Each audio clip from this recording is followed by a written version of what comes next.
Vamos finalizar, então. Você está assistindo a aula sobre hierarquia de instintos. A gente, como sempre, né, abrimos o leque e surgiu muitos questionamentos e estouramos o tempo. Então, a gente vai finalizar agora a sequência que faltou, que é do sexual predominante. Então, por favor, me ajudem aí, né, nos comentários. Se puder abrir o microfone para mim, aqui é mais fácil, tá? Se vocês quiserem contribuir. Mas o sexual, vamos então na primeira sequência que eu separei aqui para vocês. No roteiro de vocês está o seguinte: sexual com social reprimido, tá? Então, no dominante sexual com social reprimido, a gente vai ter aquele que é o mais ousado, né? Você pode gostar ou não gostar, concordar ou não concordar, mas para quem conhece, por exemplo, o Ítalo Marcilli, né, lá que faz um trabalho no Instagram, nas redes sociais, tudo, para mim aquele é o arquétipo, sabe? Do sexual reprimido com o social, sexual predominante com o social reprimido. Para quem não tem ideia de quem é ele é uma pessoa que, assim, fala palavrão. Tá todo mundo falando uma coisa, ele fala outra, né? Ele é católico, 100% católico. Então, vocês lembram quando teve, acho que uns 2 anos atrás, um desses casos horrorosos, assim, super cruéis, de uma criança grávida? E aí começa assim, né, um monte de movimento, poxa, 10 anos, a menina tá grávida, e aí ele vem a público falar, ela não pode abortar. Né? É claro, são as crenças dele como católico, tudo, né? Mas é muito complicado você falar falar dentro de um cenário onde todo mundo fala, nossa, é uma menina, né? Ela precisa abortar, ela precisa cuidar da vida dela, coitada dessa menina, como é que vai ser? E ele vem a público falar, sabe? Então, o sexual dominante com o social reprimido, ele é o rebelde. Independente do que ele acredite, o que ele acredita, todo mundo pode estar pensando o contrário, ele vem a público falar. Inclusive, ele gosta disso. Né? Inclusive, ele gosta desse confronto. Vai ser o mais confrontador. Tá? Para quem acompanha aí o Ítalo, um monte de gente me pergunta, ele é 8, né, Luísa? 0,8, tá, gente? Ele é um 6 sexual, assim, de carteirinha. Se você quiser ver um 6 sexual, como é que ele funciona, com o social reprimido, para mim, aquele é o arquétipo, tá? Então, bom, quem não tem Instagram, ele tá no YouTube também. Hoje em dia ele tá um pouco mais educado, né? Ele começou muito educadinho, aí no meio da carreira dele, ele, putz, deu louco nele, palavrão. Teve uma vez que ele falou mal dos. Ele falou que a avó não servia para nada. Né? E aí, tá vendo essas coisas meio rebeldes, meio que choca? Como é que você vai falar mal do meu avôzinho, tudo, né? E aí ele não quis dizer isso, ele quis dizer que, gente, para de dar trabalho pro seu avô, né? Deixa o seu avô livre, ele quis dizer, porque ele trabalha muito o amadurecimento das pessoas, né? E aí, claro, né, ele falou que o avô não servia para nada, aí caíram em cima dele, né, cancelaram ele tudo. E aí ele fez um vídeo falando, polêmico, isso mesmo, Margarida. Aí ele fez um vídeo falando, cara, vocês são burros pra caramba. O problema de vocês é que, outro dia ele falou, né, recentemente ele falou, se eu fizer um vídeo latindo, o vídeo todo, para vocês é a mesma coisa, vocês são burros pra caramba. Ele fala isso, sabe? Então tem uma coisa muito forte, assim. Você pega, por exemplo, um 8 sexual predominante, por mais que o 8 sexual seja um romântico, né? Ele seja...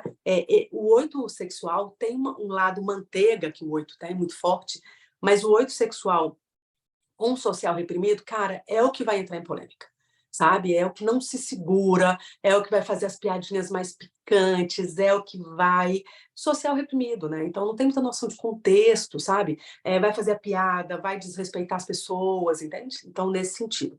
Vai ter uma coisa forte aqui, então, de polêmica. Ele vai estar meio que farejando polêmica. Não estou falando do 8, estou falando do arquétipo, da hierarquia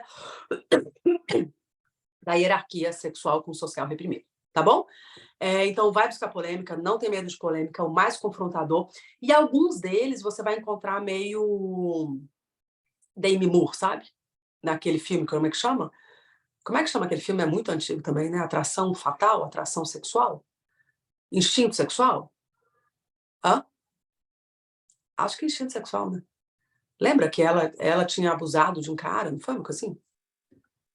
Enfim, gente, Não é aquele a Sharon. Não, é assédio sexual, acho que é. Assédio sexual, eu acho. Ok. Enfim, aquela coisa meio vestida para matar, sabe? Assim, vim para causar, né? Então, todos, não. Você pode ser dessa sequência e não se identificar com isso. Mas uma série de representantes dessa sequência, dessa hierarquia, eles são aqueles homens altamente, assim, sabe, atraentes, ou corporalmente, ou porque são muito másculos, sabe? Meio ursão, assim, ou mulheres vestidas para matar, né? Seja ela culturalmente lá de tailleur, ou seja de decotão colocado para fora. Então, tem uma coisa do sexual predominante com o social reprimido que vai dar essa coisa, assim, meio femme fatale, sabe? E meio homem que veio meio que predador, né? Se ele não se cuidar, ele vai ficar eternamente nessa vibe aí da conquista, sabe? Ok. E aí a gente vai ver aqui a autenticidade, né? Porque o social reprimido, o que vai acontecer aqui? O social não é que ele é inautêntico, não é isso. Mas é que o social ele se adequa. Né? Então, se eu estou na igreja, com a turma da igreja, eu vou falar sobre Santo Agostinho. Se eu estou com o pessoal do bar, eu vou falar sobre o Big Brother. Então, o social ele tem essa facilidade, né? De se adequar, de se conformar. Aí o social reprimido com o sexual predominante vai dar uma autenticidade. Eu sou eu em qualquer canto. Né? E aí tem um certo orgulho, né? De ser como de falar as coisas, né? Assim por diante. Eu estava assistindo aquele... Você acha que o Marco é assim, Margarida? Eu estava assistindo aquele Chris Rock na Netflix, não sei se vocês viram. Tava todo mundo me mandando eu assisti, eu achei bem sem graça, inclusive. É porque às vezes eu também não entendo, né? Às vezes eu gosto muito de show de humor, mas é bom, ele é americano, então acho que tem coisa que a gente não entende, né? Mas eu achei bem sem gracinha. Mas ele tem um pouco disso, né? Então, ele deu o tapa lá no Will Smith, e aí nesse show ele conta, ele contextualiza e tal. Então, tem uma coisa assim da autenticidade, né? Tá todo mundo falando que tem que cuidar. Mas ele é muito chato. Eu não sei se é coisa que é da nossa cultura, mas ele é super famoso aqui nos Estados Unidos, né? Mas sei lá, achei estranho, achei sem graça, na verdade. Polêmica da parte, achei sem graça. Mas aí o show dele inteiro meio que é esse arquétipo também, sabe, do social reprimido. No sentido, assim, de falar o que pensa. Então, falou mal dos negros, né? Ele é negro, aí falou mal desse vitimismo, do vitimismo que ele fala que o negro tem, aí fala mal das empresas que são sustentáveis, entende? Então, ele foi falando mal de um monte de coisa que é meio que bem vista por todo mundo. É um arquétipo também para quem quiser ver, sei lá, se é sexual predominante com social reprimido, mas aquele show dele inteiro é um arquétipo daquilo. Né? Inclusive, ele termina o show falando sobre a briga que ele teve com o Will Smith, e aí, ali você vê uma coisa que o sexual tem muito, que assim, não tem nada a ver com show de humor. Aquele final, você vê o ódio que ele tá. Ele tá com muito ódio até hoje, né? Então, aqui naquele final você vê a raiva, sabe? Isso é uma coisa muito forte de quem é sexual. Né? É uma coisa que tá muito presente em quem é sexual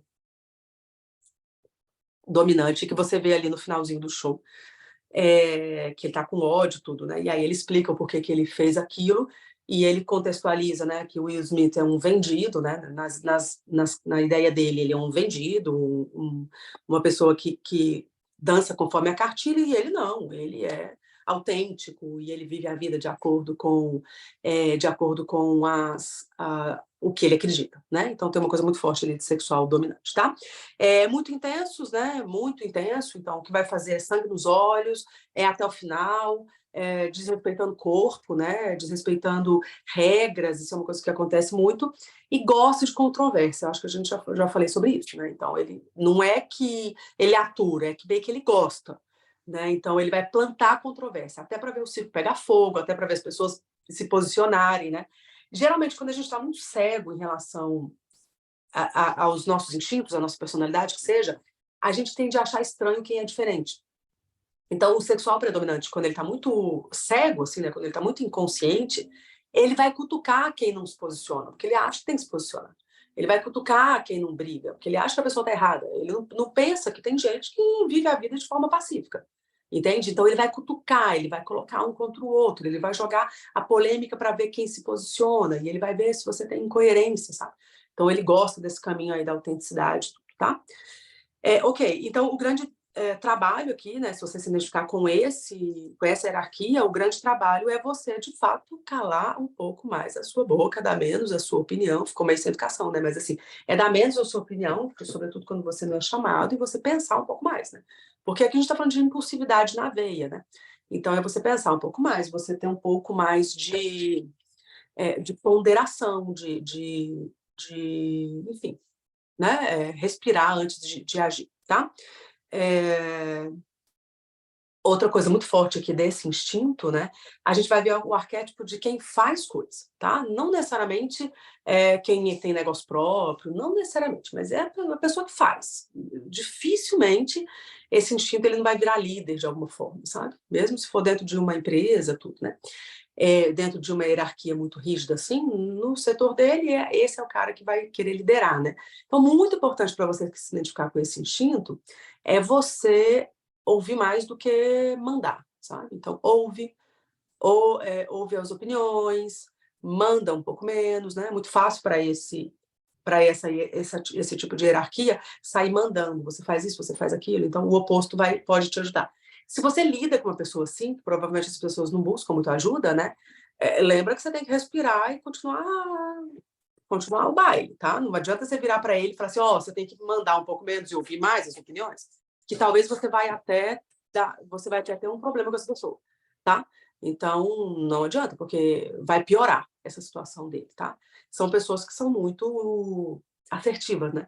Então, não adianta você falar assim, você tá muito mandão. Eu sou quem faz melhor aqui, deixa eu continuar mandando. Né? Não sei se faz sentido isso para vocês, tá bom? Sexual dominante, social reprimido, fechamos essa hierarquia. Agora vamos ao sexual dominante com autopreservação reprimido. Aqui a gente vai ter, talvez, se eu pudesse falar, o mais assertivo, tá? Sexual dominante com autopreservação reprimido, se a gente pudesse dar um nome, o nome seria coragem. Ok, então coragem, né? Então tem uma coragem forte, né? Se eu pudesse dar um nome para essa hierarquia, o nome seria coragem. É aqueles que vão fazer, que não vão pensar antes de mudar alguma coisa, que inclusive gostam da mudança, né? Porque o autopreservação dominante, ele é amigo e irmão da rotina, da constância, da conservação, né? Quando você vai ler os livros que são traduzidos lá dos primeiros estudos, lembra que o pessoal chama de autopreservação de conservação, é um nome fantástico. É porque conserva tudo que tem, né? Aqui é o contrário, ele bota fogo nas coisas que tem. O conservação, né? O autopreservação está reprimido, então ele bota fogo no que tem e recomeça. E recomeça, tá? Então tem muito impulso para começar e pouco gás para continuar. Né? Então, muita iniciativa, pouca acabativa. É o que a gente fala do arquétipo do 7, né? Nem todo 7 é assim, mas é o arquétipo do gás para começar e a dificuldade para manter, tá bom? Aí eu falei ali, né, do sexual predominante com o social reprimido, a facilidade de ser líder e a dificuldade, muitas vezes, de ser democrático, né? Aí aqui é um pouco mais, tá? Aqui a gente vai ver aquele ditador mesmo, né? Assim, tem que ser do meu jeito, não tem muito tempo para ouvir a opinião dos outros, então ele vai ser mais mandão ainda que a primeira hierarquia, né? A gente vai ver aqui uns mandões, né? Mas aqui a gente vai ter uma coisa um pouco mais mandona ainda. Muita dificuldade, né? Essa, por exemplo, é a minha sequência, né? E eu sempre me achei super boa líder, super empática, que as pessoas adoravam trabalhar comigo. E eu já recebi vários feedbacks do sentido assim, cara, você não ouve ninguém, a gente não pode te propor nada. Eu ficava assim, o quê? Imagina, né? Mas no fundo, era assim mesmo. Então, quando o nível de desenvolvimento de consciência está muito baixo, vão ser pessoas que não dão abertura, sabe? Que preferem fazer tudo do jeito, né? Porque tem uma coisa aqui muito forte de controle, né? Então, vai ser o controlador, vai entender que as coisas são melhor do jeito que ele pensa, tá? Mas aqui vai ter uma coisa muito forte da questão de trazer todo mundo junto, de animar as pessoas, de ser um líder um pouco mais carismático, de convencer os outros com um pouco mais de facilidade, né? O instinto sexual, ele vai trazer essa questão da curiosidade, né? E ele vai trazer a questão da atratividade, não nem sempre para coisas íntimas, né? Para relacionamentos íntimos, mas é importante, né? É material caro para o instinto sexual ser atrativo de alguma forma, né? E a atração, ela tem um pouco também a ver com isso, né? Vem comigo que eu resolvo. Vem comigo que eu sei a solução. Vem comigo que esse conceito eu encontrei lá na Dinamarca e ninguém nunca sabe disso, sabe? Umas coisas assim. Então tem uma coisa muito forte assim do carisma, do vem comigo, eu dou conta, sabe? Muito forte em relação a isso, tá? Aqui a gente vai ter um desafio grande para quem se identificou com essa hierarquia e quer trabalhar o desenvolvimento, precisa trabalhar o pé no chão. Né? Precisa trabalhar rotina, precisa trabalhar, tirar a cabeça das nuvens, precisa trabalhar muito forte o colocar a praticidade em primeiro lugar, né? Fazer conta antes de tomadas de decisão. Então, sempre antes das mudanças, de novo, lembrar o que você precisa fazer do que está desequilibrado, tá? E no seu caso aqui, está desequilibrado a autopreservação. Tá bem? Dúvidas, questionamentos? A gente vai continuar a sequência de aulas falando só sobre autopreservação. Então, lá, se surgir qualquer outro tipo de dúvida, alguma outra coisa, vamos para a aula 145, que a gente vai falar só sobre a autopreservação. Combinado? Então tá, então você terminou então a aula sobre hierarquia de instintos, dê uma olhada na sua hierarquia, é natural que você não consiga fechar isso tão rapidamente, tem pessoas que sim, mas várias pessoas demoram um pouco para fechar essa hierarquia, é natural. Você que trabalha com a sabedoria do Enneagrama, entenda que descobrir isso vai mudar radicalmente a sua forma de lidar com o seu cliente, então é um tema que vale a pena dar uma olhada, tá? De novo, como tudo que eu falo dos instintos, a gente está abrindo uma conversa. Então, a gente vai voltar para falar sobre a hierarquia de instintos em algum momento. Beijo no coração e até a próxima aula.